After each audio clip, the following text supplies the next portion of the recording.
हरे कृष्णा। गीता अमृतम में आप सभी का स्वागत है। तो हम आ गए हैं भगवत गीता अध्याय 2 श्लोक क्रमांक 32। तो ये दूसरा श्लोक है जिसमें भगवान बता रहे हैं कि किसी के लिए भी अपने कर्तव्य का पालन करना कितना ज़रूरी है, यानी कि importance of following your duties. तो श्रीमद् भगवत गीता अध्याय 2 श्लोक क्रमांक 32। भगवान कृष्ण कहते हैं, यच्चोपन्नम स्वर्गद्वारम अपवर्तम सुखी निक्षत्रिया पार्थ लभन्ते युद्धम मीदृशम। हे पार्थ, वे क्षत्रिय सुखी हैं जिन्हें ऐसे युद्ध के अवसर अपने आप प्राप्त होते हैं जिससे उनके लिए स्वर्ग के द्वार खुल जाते हैं।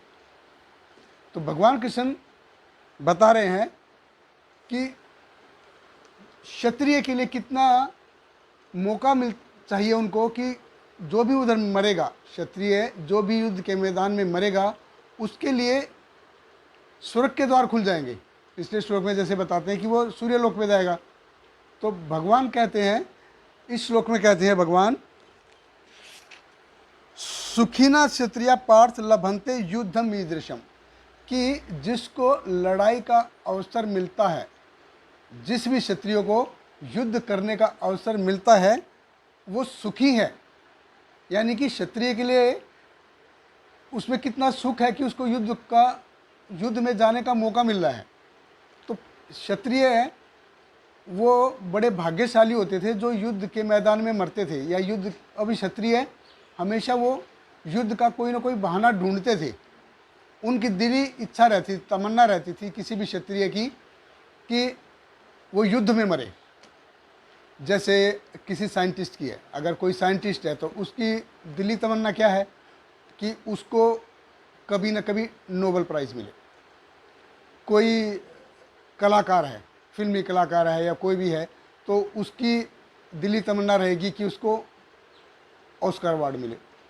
कोई खिलाड़ी है, कोई क्रिकेट खेलता है या कोई भी गेम खेलता है, तो उसको उसकी दिली तमन्ना रहेगी कि उसको वर्ल्ड कप मिल जाए।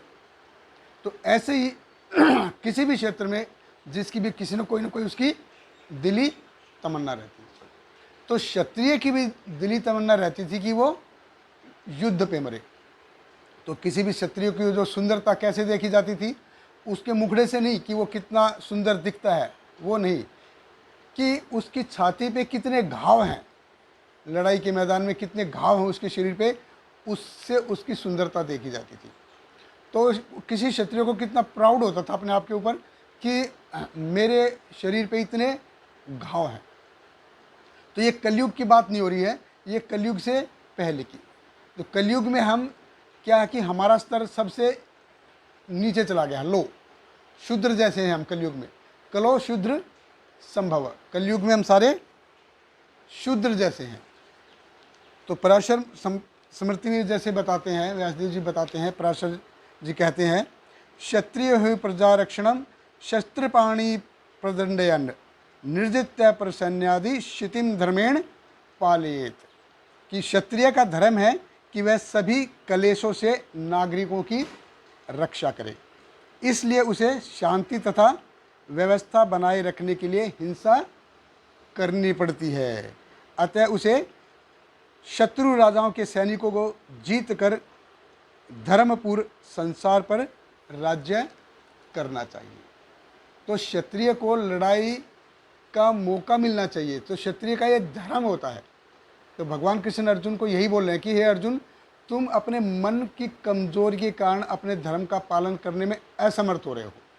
तुमको अपने धर्म का पालन करना है। तो जो पहले लड़ाई होती थी तो उसमें ऐसा नहीं होता था कि ड्रॉ हो गया, नहीं, या तो मैं रहेगा या तुम, दोनों में से कोई एक राजा रहेगा, तभी लड़ाई खत्म होती थी। तो परशुराम जी ने देखो 21 बार क्षत्रियों का संहार किया, नाश किया। तो जब भी वो, लेकिन उनकी 2 रियायत रहती थी कि वो बोलते थे कि जो भी राजा की जो पत्नी होगी, अगर वो उनको उस नग्न अवस्था में देख लिया तो वो राजा को छोड़ देंगे, या फिर जो राजा शादी कर रहा होगा, शादी के मंडप में बैठा होगा, उसको वो नहीं मारता था। तो परशुराम जब भी दशरथ महाराज के उधर जाते थे तो दशरथ महाराज हमेशा शादी के मंडप में मिलते थे। इसलिए दशरथ महाराज की 353 353 रानियाँ थी। तो पृथु महाराज जो कि राजा अंग की जांग से पैदा हुए थे, उन्होंने भी भूमि देवी को पनिश करने के लिए पीछा किया। जब भूमि देवी ने गाय का रूप ले लिया था और पृथु महाराज ने बोला कि जब तुम अन्न क्यों पैदा नहीं कर रही है, हम सब कुछ कर रहे हैं, यज्ञ कर रहे हैं, सब कुछ जो करना चाहिए सब कुछ कर रहे हो, फिर भी तुम अन्न क्यों पैदा नहीं कर रही। तो जब भूमि देवी ने गाय का रूप ले लिया था और जो भागने लगी थी, तो पृथु महाराज ने उसका पीछा किया, उसको मारने के लिए दौड़े, उसको पनिश करने के लिए दौड़े।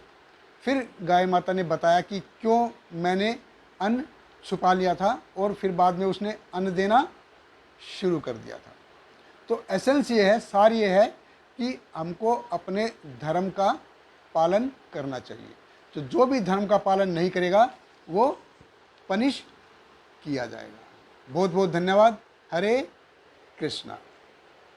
Hare Krishna, Hare Krishna, Krishna Krishna, Hare Hare, Hare Rama, Hare Rama, Rama Rama, Hare Hare.